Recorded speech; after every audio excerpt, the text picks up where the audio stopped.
सिर्फ मजदूरों की जिंदगी के साथ खिलवाड़ किया गया। कभी थाली बजवाया गया, कभी दिवाली मनवाई गई, कभी हेलीकॉप्टर से फूल फेंकने की नौटंकी की गई। लेकिन जो गरीब मजदूरों के लिए करने की जरूरत थी, उनको घर पहुंचाने की व्यवस्था जो करनी थी, उसको करने में बार बार आनाकानी और घोर लापरवाही की गई। 7 लोगों की जान श्रमिक ट्रेन के अंदर चली गई। और मैं तो समझ रहा हूं कि जैसे आप सबक सिखाने पे लग गए, जैसे आप ये चाह रहे हो कि ठीक है मजदूरों, तुम घर न जाना चाहते हो, हम तुम्हें ट्रेन के अंदर ही मार के दिखाएंगे। मौज मस्ती में डूबे हुए हैं, आपको मजा आ रहा है, आप कुंभकर्ण की गहरी नींद सो रहे हैं, आपको चिंता नहीं है मजदूरों की। उन गरीब मजदूरों को आपने मरने के लिए छोड़ दिया है। विदेशों से हवाई जहाज से लोगों को भारत बुलाने की चिंता आपको है। तमाम नौटंकी ड्रामा, हेलीकॉप्टर से फूल वर्षा करने की, नौटंकी करने की आपको चिंता है। पहले सड़क पे मारेंगे, फिर रेल की पटरियों पे मारेंगे, फिर ट्रेन में मारेंगे। यह तुम्हारा नैतिकता, यह तुम्हारा राष्ट्रवाद, ये तुम भारत माता की इज्जत कर रहे हो। और भारत की माताएं ट्रेनों और सड़कों पर मर रही हैं।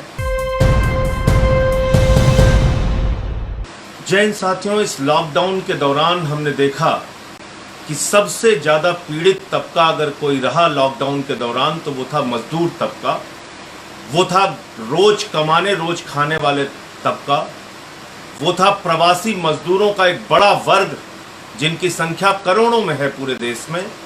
हमने देखा कि वो सड़क पर हजारों किलोमीटर पैदल चले जा रहे हैं, उनके पांव में छाले पड़े हुए हैं, उनके मासूम बच्चे इस चिलचिलाती हुई धूप में परेशान हैं, तकलीफ में हैं।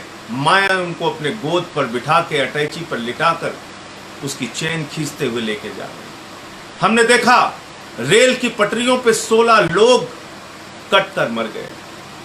हमने देखा सागर के अंदर रोड एक्सीडेंट का शिकार हो के 6 लोगों की जान चली गई, औरैया में 24 लोगों की जान चली गई, मुजफ्फरनगर में 5 लोगों की जान चली गई। और आए दिन ऐसी घटनाएं अखबारों के माध्यम से, टीवी के माध्यम से सामने आ रही हैं। कहीं चलते चलते मजदूर मर जा रहा है, कहीं महिला की रास्ते में प्रसव हो जा रही, डिलीवरी हो जा रही। ये तमाम हृदय विदारक दृश्य पूरे देश से, अलग अलग जगहों से हम लोगों को देखने को मिला इस लॉकडाउन के दौरान, और वो सिलसिला अभी तक जारी है। कोई संवेदनशीलता भारतीय जनता पार्टी की सरकार की ओर से नहीं दिखाई गई। कोई संवेदनशीलता रेल मंत्री की ओर से, केंद्र सरकार की ओर से नहीं दिखाई गई। सिर्फ मजदूरों की जिंदगी के साथ खिलवाड़ किया गया। कभी थाली बजवाया गया, कभी दिवाली मनवाई गई, कभी हेलीकॉप्टर से फूल फेंकने की नौटंकी की गई। लेकिन जो गरीब मजदूरों के लिए करने की जरूरत थी, उनको घर पहुंचाने की व्यवस्था जो करनी थी, उसको करने में बार बार आनाकानी और घोर लापरवाही की गई। और मैं ये तो कहूंगा कि हत्या करने की लापरवाही के समान ये लापरवाही थी। ये कोई सामान्य लापरवाही नहीं थी। अगर आप जान रहे हैं कि मजदूर मर रहा है और ट्रेनों का इंतजाम नहीं कर पा रहे हैं, आपके पास 19,000 ट्रेनें हैं, 2 करोड़ 30 लाख यात्रियों को एक छोर से दूसरे छोर प्रतिदिन आप पहुंचा सकते हैं, लेकिन अगर आप वो इंतजाम नहीं कर रहे हैं, तो इसका मतलब हत्या के बराबर वो लापरवाही है। मजदूरों को मरने के लिए आपने छोड़ दिया है, आपको उनकी चिंता नहीं है। पहले क्या कहा था रेल मंत्री ने? राज्य हमें अनुमति नहीं दे रहे हैं, राज्य हमें अनुमति नहीं दे रहे हैं, हम कैसे ट्रेन भेज सकते हैं। बंगाल वाले ट्रेन नहीं मांग रहे हैं, झारखंड वाले नहीं मांग रहे हैं, राजस्थान वाले नहीं मांग रहे हैं, छत्तीसगढ़ वाले नहीं मांग रहे हैं। तमाम नौटंकी पीयूष गोयल ने, रेल मंत्री ने की। और उस वक्त भी हमने कहा था कि देश में एनडीएमए एक्ट लागू है, राज्यों की अनुमति के लिए कोई आपको आवश्यकता नहीं, आप सीधे निर्देश जारी कर सकते हैं। शुरू में नहीं किया, राजनीति करते रहे। बाद में आदेश जारी किया गृह मंत्रालय ने कि राज्यों से अनुमति की कोई आवश्यकता नहीं है, ट्रेन कहीं भी जा सकती है। यह आदेश आप पहले दिन नहीं कर सकते थे? क्या आप लगातार मजदूरों की पीड़ा को देखकर हर्षोल्लास में डूबे हुए हैं, मौज मस्ती में डूबे हुए हैं? आपको मजा आ रहा है, आप कुंभकर्ण की गहरी नींद सो रहे हैं, आपको चिंता नहीं है मजदूरों की। उन गरीब मजदूरों को आपने मरने के लिए छोड़ दिया है। विदेशों से हवाई जहाज से लोगों को भारत बुलाने की चिंता आपको है। तमाम नौटंकी ड्रामा, हेलीकॉप्टर से फूल वर्षा करने की, नौटंकी करने की आपको चिंता है। लेकिन इन मजदूरों को उनके घर पहुंचाने की चिंता नहीं है। और अब जो मामला सामने आया है साथियों, वो भारतीय जनता पार्टी के सरकार के चेहरे को बेनकाब करता है, इनकी सोच को बेनकाब करता है, इनकी संवेदनहीनता मजदूर तबके के प्रति जो है उसको बेनकाब करता है। और हुआ क्या है मैं आपको बताना चाहूंगा। एक ट्रेन निकलती है महाराष्ट्र से, उसको जाना होता है सिवान गोरखपुर के रास्ते। 18 मई को सिवान पहुंचना था, 25 मई को वो ट्रेन पहुंचती है, उड़ीसा चली जाती है। वो ट्रेन उड़ीसा चली जाती है।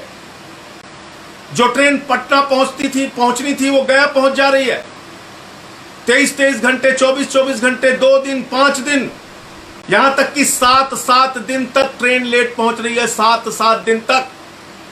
और इसमें क्या हुआ है, वो गरीब मजदूर भूख से रास्ते में मर गए, उनके बच्चे मर गए, 7 लोगों की जान श्रमिक ट्रेन के अंदर चली गई।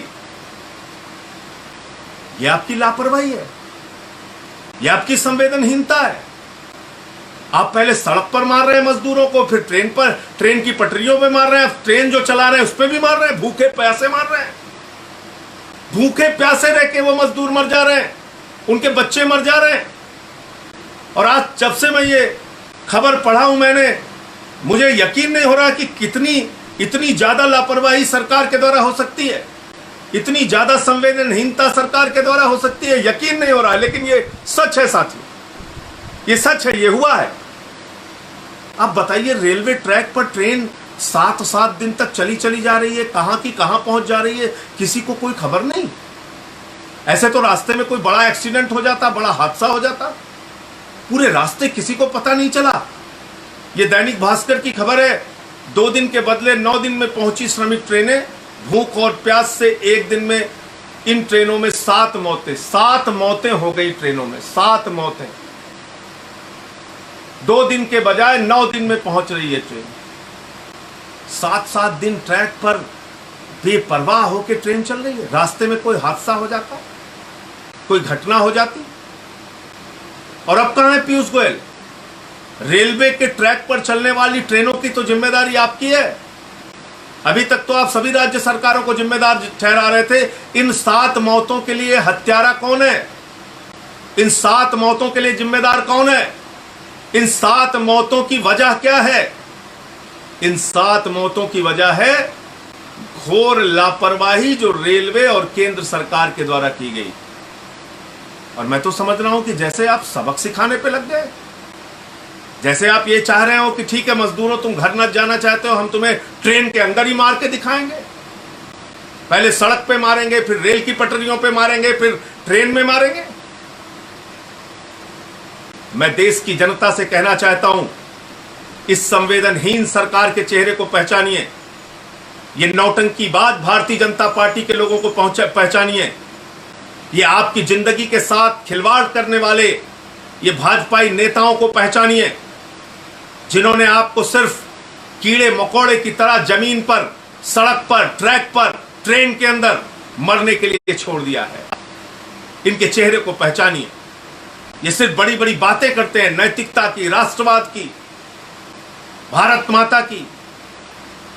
ये तुम्हारा नैतिकता, ये तुम्हारा राष्ट्रवाद, ये तुम भारत माता की इज्जत कर रहे हो। और भारत की माताएं ट्रेनों और सड़कों पर मर रही हैं, और तुम ये सब नाटक करके देश को गुमराह करते रहते हो हर बात पे।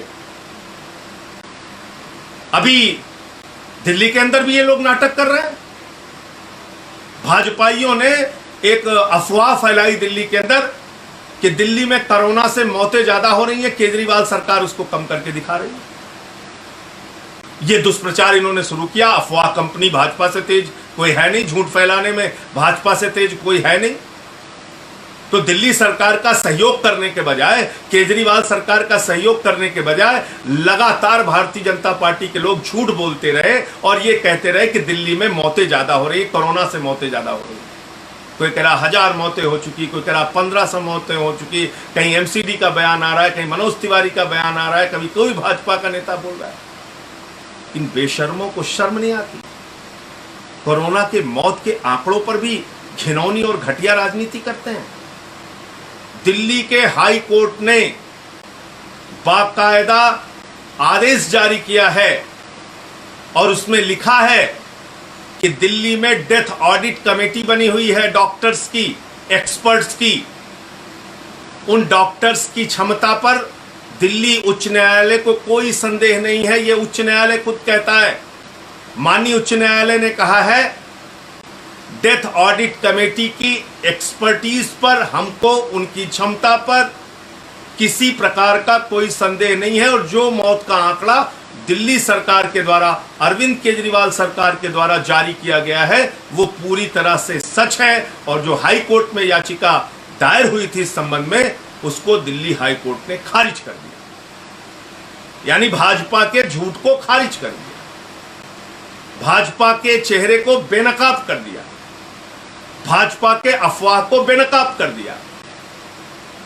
और मैंने कल कहा कि भाजपाइयों को इस अक्षम्य अपराध के लिए माफी मांगनी चाहिए दिल्ली की जनता से, जिसको तुम भयभीत करके रखना चाहते हो, जिसको तुम डरा के रखना चाहते हो, जिसको मौत के आंकड़े बढ़ा बढ़ा के दिखा के तुम डराना चाहते हो।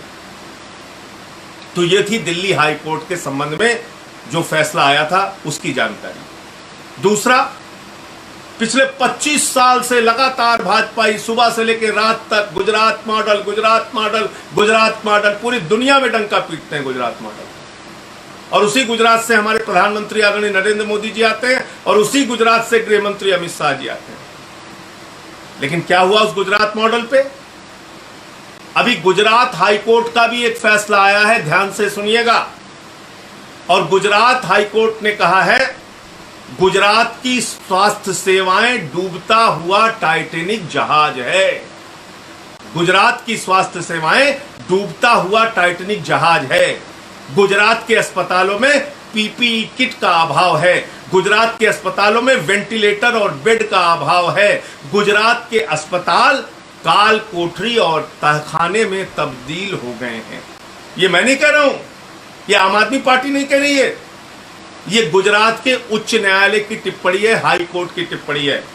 और अगर ये टिप्पणी दिल्ली सरकार के बारे में होती या कहीं विपक्षी राज्य सरकार के बारे में होती तो सारे भाजपाई भक्त मिलकर इस समय पूरे देश के अंदर हल्ला हंगामा नौटंकी नाच कर रहे होते।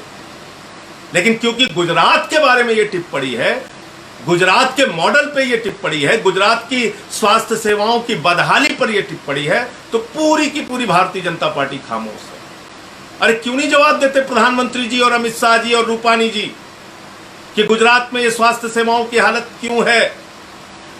क्यों नहीं आप बताते कि हाई कोर्ट को ये टिप्पणी क्यों करनी पड़ी? क्यों नहीं आप बताते कि मृत्यु दर के मामले में, कोरोना से मृत्यु दर के मामले में सबसे अधिक अगर किसी राज्य में कोरोना से मृत्यु हो रही है तो वो है गुजरात राज्य, गुजरात। यह है गुजरात का स्वास्थ्य मॉडल, वहां पे सबसे ज्यादा मृत्यु हो रही है। मैं ईश्वर से प्रार्थना करता हूं, विनती करता हूं, पूरे देश में कहीं कोरोना से लोगों की मौत नहीं होनी चाहिए। लेकिन जब आप दिल्ली के स्वास्थ्य सेवाओं पे राजनीति कर रहे हैं, ओछी और घटिया मानसिकता के साथ दिल्ली के मौत के आंकड़ों पर सवाल खड़ा कर रहे हैं, तो एक बार जरा गुजरात में जो मौतें हुई हैं उस पर निगाह डालिए, तो आपको अपनी स्वास्थ्य सेवाओं की बदहाली के बारे में पता चलेगा। कल परसों तक के आंकड़े 865 लोगों की जान गुजरात में जा चुकी है। खुद वहां के महाधिवक्ता एडवोकेट जनरल कहते हैं कि गुजरात में 70% लोगों को अगर अहमदाबाद में जांच की गई तो पॉजिटिव पाया जाए। तो किस ओर बढ़ रहा है गुजरात, किस ओर बढ़ रहा है गुजरात की स्वास्थ्य सेवाएं, और इस पर कोई जवाबदेही नहीं। आप गुजरात के अंदर हाई कोर्ट ने कहा आपने प्राइवेट लैब बंद कर दिया, प्राइवेट पैथोलॉजी बंद कर दी। प्राइवेट लैब और पैथोलॉजी में जांच नहीं हो सकती किसी व्यक्ति की अगर वो चाहे तो। गुजरात में 49 रुपए का मास्क 65 रुपए में बेचा जा रहा है, यानी मास्क के मामले में भी दलाली खाई जा रही है। और हमने तमाम दृश्य देखा, भले ही आपने टीवी चैनल पे बहस ना देखी हो, भले ही आपने टीवी चैनल पे वो दृश्य ना देखा, उसके कारण आप जानते हैं, मैं उसके डिटेल में नहीं जाऊंगा। अगर दिल्ली में कोई मामला हो जाता है तो टीवी चैनल्स पे प्रमुखता से दिखाया जाता है, महाराष्ट्र में, बंगाल में कोई मामला हो जाता है तो टीवी चैनल्स पे प्रमुखता से दिखाया जाता है। लेकिन गुजरात में इतनी बड़ी बड़ी खबरें आई उसको कितना टीवी चैनल पे दिखाया गया और कितनी उस पर डिबेट हुई, आप अच्छी तरह से जानते हैं। क्या हुआ वहां मजदूरों के साथ? वहां पर मजदूरों को बुरी तरीके से लाठियों से पीटा गया। मजदूर जब सड़कों पे उतरे तो उनको दौड़ा दौड़ा के मारा गया। उनके रोजगार का इंतजाम नहीं, उनके खाने का इंतजाम नहीं, उनको घर भेजने के नाम पे टिकट का पैसा लिया गया और भारतीय जनता पार्टी के नेताओं का नाम आया। 1,16,000 रुपए झारखंड के मजदूरों से ले लिया, पैसा भी नहीं दिया, टिकट भी नहीं दिया। पैसा मांगने गए तो पीट कर लहूलुहान कर दिया गया। प्रधानमंत्री जी, आपसे निवेदन है, इस मामले में हस्तक्षेप कीजिए। उत्तर प्रदेश के, बिहार के, झारखंड के लोगों को जानवरों की तरह ट्रीट मत कीजिए, जानवरों की तरह उनके साथ व्यवहार मत कीजिए। उनको मारा पीटा जा रहा है, उनको आपके राज्य के अंदर भगाया जा रहा है, ट्रेन के नाम पर पैसे ले लिए जाते हैं, उस पर दलाली खाई जा रही है।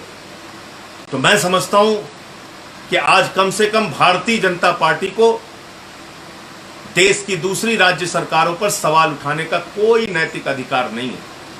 मध्य प्रदेश और गुजरात, जहां पर वर्षों से इनकी सरकारें हैं, दोनों सरकारें बुरी तरीके से इस कोरोना मामले में फेल साबित हुई हैं और इन दोनों राज्यों में सबसे अधिक मृत्यु दर आपको देखने को मिलेंगे गुजरात और मध्य प्रदेश में। यह सच्चाई है इन दो राज्यों की। तो मैं सिर्फ इतना चाहूंगा कि आप लोग जागरूक रहिए, अपने नाक, कान, आंख खोले रखिए और देखिए सच में भाजपा आपके लिए क्या कर रही है। वास्तव में भाजपा आपकी जिंदगी के साथ कितना खिलवाड़ कर रही है और इन बेईमानों का, इन संवेदनहीन लोगों का जवाब दीजिए। बाहर निकलिए। इंकलाब जिंदाबाद, आम आदमी जिंदाबाद।